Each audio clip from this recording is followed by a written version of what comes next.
Bien amigos cursantes de esta maestría, les habla el profesor Tadeo Zarratea. Les doy un saludo afectuoso a todos los maestrandos de esta maestría de Derecho Civil y Procesal Civil que viene llevando adelante la UniGram.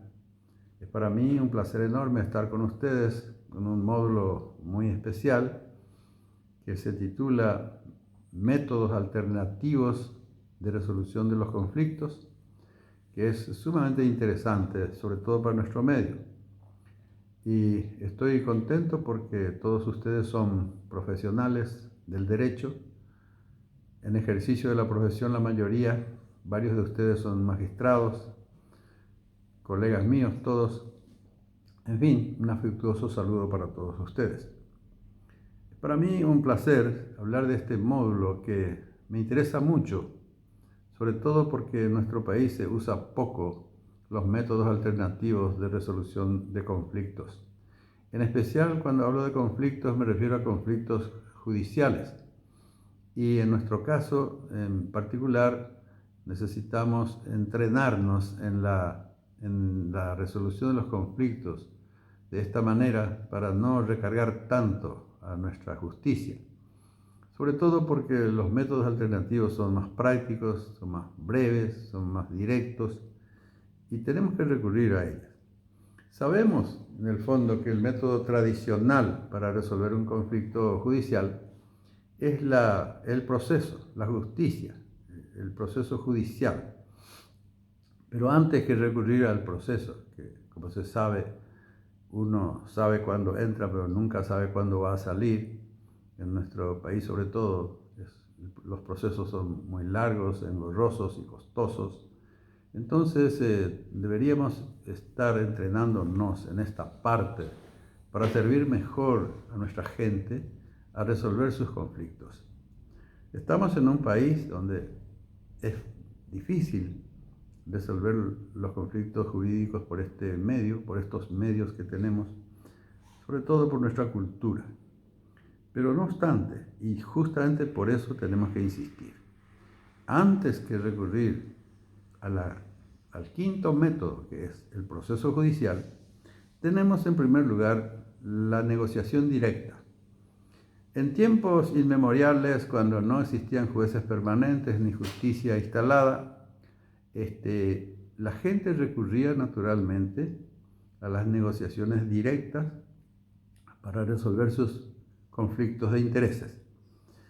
Y en este caso, las partes se acercan y conversan y resuelven entre ambos el conflicto de algún modo.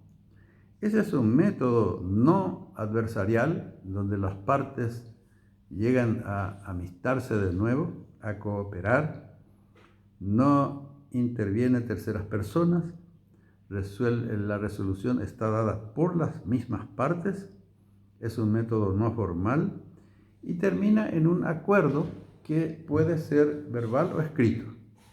Generalmente no es más que verbal porque se ha recuperado la confianza entre las partes. En segundo lugar tenemos la mediación.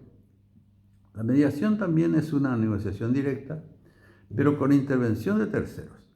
Una tercera persona neutral, una tercera persona conciliadora, interviene y asesora a las partes para conversar y tratar de resolver su conflicto.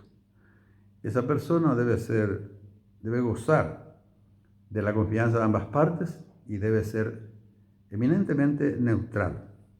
Además, no tiene que tener autoridad, no tiene que hablar como una autoridad, sino como un amigo que por su buena fe presta sus buenos oficios para que las partes se avengan. Este también es un método no adversarial, donde las partes conversan como amigos, interviene el mediador, que hoy día ya prácticamente es un profesional, y la resolución está dada también por las partes. Y termina igualmente en un acuerdo, puede ser verbal o escrito. Por lo general es en este caso ya es escrito por la complejidad de la cuestión. En tercer lugar tenemos la conciliación, que como sabemos se establecen las leyes, especialmente los laboralistas sabemos que la ley nos impone tres mediaciones, tres audiencias de conciliación para poder lograr la avenencia de las partes a una solución pacífica. En este caso es también no adversarial hasta ese momento, si bien el juicio pudo haberse iniciado ya, pero el juez adopta la posición neutral y interpela a las partes, reclama de las partes su buena predisposición para conversar y para buscar una solución amigable, directa, que pueda ahorrar a ese juez un proceso. Este es el caso de la conciliación, donde las partes también dan la respuesta, es decir, la solución. Las partes, porque en este momento, hasta este momento no hay proceso, es informal y termina con un acuerdo que generalmente también el acuerdo está por escrito, porque el juez, al escuchar la conciliación de las partes, la avenencia de las partes, manda labrar un acta en donde se establecen las pautas de la solución. Y por último tenemos el arbitraje, que sí ya es adversarial, porque las partes en este caso no conversan, sino solo para ponerse de acuerdo en la persona del árbitro. ¿Quién puede ser el árbitro de este caso? Y tiene que gozar de la confianza de ambas partes, tiene que ser una persona ilustrada en el tema, iniciada, entendida en la cuestión, tiene que ser una persona que tiene un espíritu de justicia y que va a recibir todos los alegatos, todos los documentos, todas las alegaciones de las partes y en base va a dictar lo que se llama el laudo arbitral, que es una virtual sentencia y tiene el peso y el valor de una sentencia judicial, porque las partes, al convenir someter el caso a arbitraje, al nombrar árbitro, también firma un acta de acuerdo de que va a acatar el laudo arbitral. De manera que aquí la cuestión se vuelve finalmente formal, porque ese laudo arbitral va a servir como sentencia para las partes. Luego ya sabemos, en quinto lugar, tenemos el juicio, el proceso judicial, que ya tiene sus tres instancias, tiene sus sentencias. Y allí se resuelva o no, queda sometido el caso a la justicia. Pero yo finalmente les debo recordar que las soluciones que llegan, generalmente es más sana la solución que llega por vía del acuerdo, porque las partes recuperan la confianza y hasta la amistad. No es mejor la sentencia judicial porque siempre deja un resentimiento en el perdedor y una suerte de jactancia en el ganador. Por eso que es recomendable siempre recurrir a los métodos alternativos antes de pisar los estrados de la justicia. Hasta aquí por ahora. Bueno, hablábamos de el conflicto, pero ¿qué es el conflicto en una acepción jurídica o judicial? El conflicto es un choque de intereses. Ese choque de intereses por lo general viene por una cuestión económica. Pero sabemos que las cuestiones económicas, los conflictos económicos, no vienen solos. Es decir, generalmente viene ya acompañado de sentimientos, de pensamientos, de prejuicios y por lo general se origina en una mala interpretación de las cosas, en un precario conocimiento de la realidad o en un prejuicio de que la contraparte tiene mala fe y actúa ilegalmente.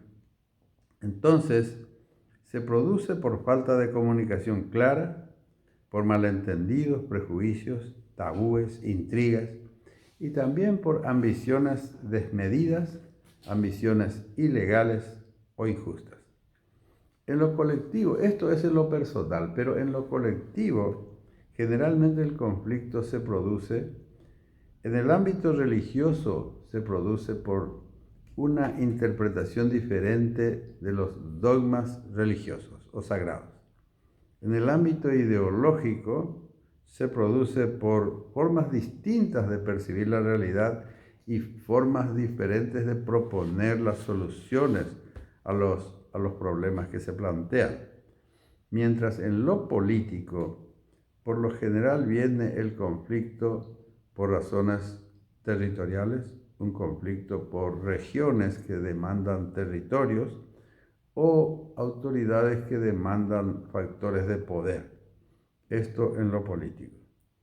Y los conflictos también tienen sus estadios, es decir, el conflicto puede estar latente, manifiesto o ya en desarrollo.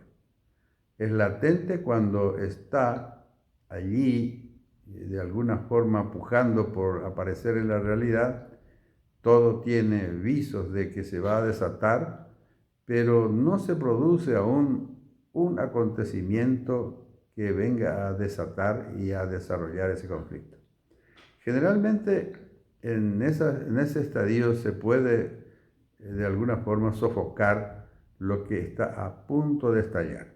Es el conflicto latente. Cuando el conflicto ya es manifiesto, ya se sabe la postura de las partes. Y allí viene entre las partes la búsqueda del equilibrio. Generalmente una de las partes es más débil y esa parte más débil tiene que recurrir a de alguna forma a algún medio para equilibrar su poder. Ese medio puede ser la fuerza bruta, en primer lugar. Hay gente que recurre a la fuerza bruta cuando se siente impotente. También, pero en la medida en que avanza la cultura y la civilización, la gente para equilibrar la diferencia de poder puede recurrir al poder político, en este caso ejerciendo presiones sobre la adversa, puede recurrir al poder religioso para que intervenga alguna autoridad eclesial, o puede recurrir al poder social, como por ejemplo a la prensa, de forma a desactivar la situación las pretensiones del adversario. Y estos poderes están al servicio de las partes que en su momento pueden hacer uso de ellos para poder lograr un equilibrio y así ponerse en una situación de poder negociar con el adversario. Bueno, y para concluir este bloque decimos que el conflicto también tiene otras dos soluciones, es decir, no hacer nada, dejar que corra, que resuelva el tiempo, que es una solución muy paraguaya. Y por otra parte, la solución de los hechos consumados, es decir, la política de los hechos consumados, que es una solución también muy paraguaya, en el sentido de que la gente se adelanta, propone, hace, realiza, deja establecida una situación y le presenta a la parte adversa hechos consumados que ya es más difícil de remontar. Bien, con esto concluimos este bloque y decimos que vamos a hacer una breve síntesis de lo que son los 5 métodos de resolver los conflictos. Decíamos que el método tradicional es el juicio o o la contienda judicial, llevar el caso a un juez. Eso es lo tradicional, digamos, lo que habitualmente hacemos. Pero antes de eso está la negociación directa, la mediación, la conciliación y el arbitraje. En estos casos, la negociación, la mediación y la conciliación son métodos no adversariales. Es decir, la gente se desarma, la gente se acerca, las partes se acercan la una a la otra, conversan, buscan la solución del conflicto. Mientras las dos últimas ya son adversariales en el sentido de que se mantienen como adversarios hasta el final, en el arbitraje y en el juicio, digamos, en el proceso judicial. Son adversariales.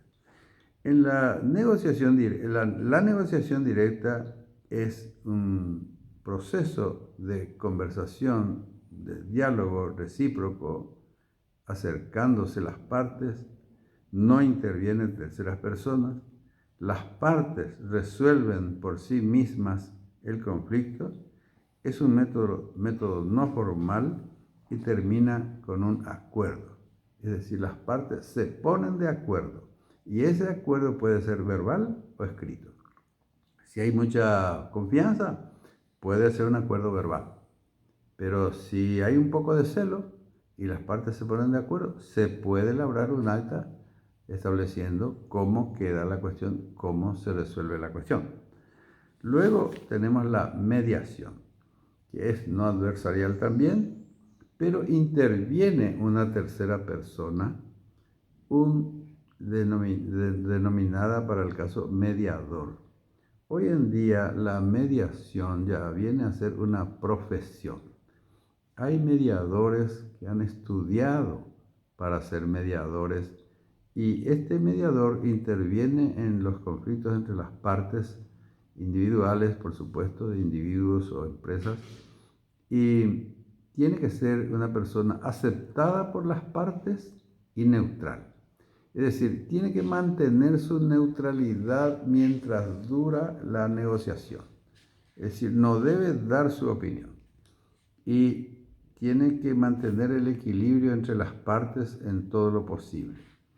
El mediador tiene que ser además muy creativo, porque tiene que tener la capacidad de generar propuestas, alternativas de solución. Las partes generalmente se encierran, se emperran en una postura y de allí no quieren salir. De allí que el mediador tiene que ser muy creativo para proponerles otras alternativas. Y lo más importante que debe ver el mediador es no dejar que las partes recurran repetidamente al pasado. Generalmente quieren contar la historia del conflicto, por qué se originó y, en fin, eso es lo que menos contribuye. El mediador tiene que procurar hacer ver a las partes el presente, las ventajas de una solución y sobre todo las repercusiones de esa solución en el futuro. Generalmente el mediador clava los dientes en las cuestiones futuras, en las ventajas. Luego viene la conciliación, en donde, por lo general, como decíamos, es el juez el que interviene. Y con su autoridad, pero adoptando una postura neutral, sin adelantar su juicio, es decir, con lo cual quedaría fuera del caso, porque sabemos que la opinión previa inhabilita ya al juez. De allí que el juez tiene que mantener la más absoluta neutralidad, pero debe hacer ver a la gente que desde su posición de juez, de un futuro árbitro del conflicto, él está instando a las partes a que lleguen a un acuerdo. Y son las partes quienes deben buscar esa solución por sí mismas y con sus propios métodos, con sus propios argumentos. La conciliación también puede terminar en un acuerdo. Y ese acuerdo, por lo general, es escrito porque el juez normalmente va a querer labrar un acta en donde se establecen las pautas, donde se establecen los puntos del acuerdo, porque ese acuerdo tiene el valor de una sentencia. Es la sentencia adelantada, es la sentencia que sale antes de que se inicie el proceso judicial. Esa es la conciliación. Luego viene el arbitraje, que ya es adversarial, como decíamos, y interviene también una tercera persona que no es un voluntario como el mediador ni una autoridad como el juez. El árbitro es una persona designada por las partes, una persona que goza de la confianza de ambas partes y es una persona que conoce la cuestión, que es erudita en el conocimiento del tema que plantean las partes, del conflicto de las partes, y tiene que ser una persona bastante conocedora de la ley, porque el árbitro resuelve de conformidad con la ley. Ya él mira no la ventaja de quién puede tener mayores ventajas, cómo dividir las pérdidas, etc. No, el árbitro mira quién tiene derecho.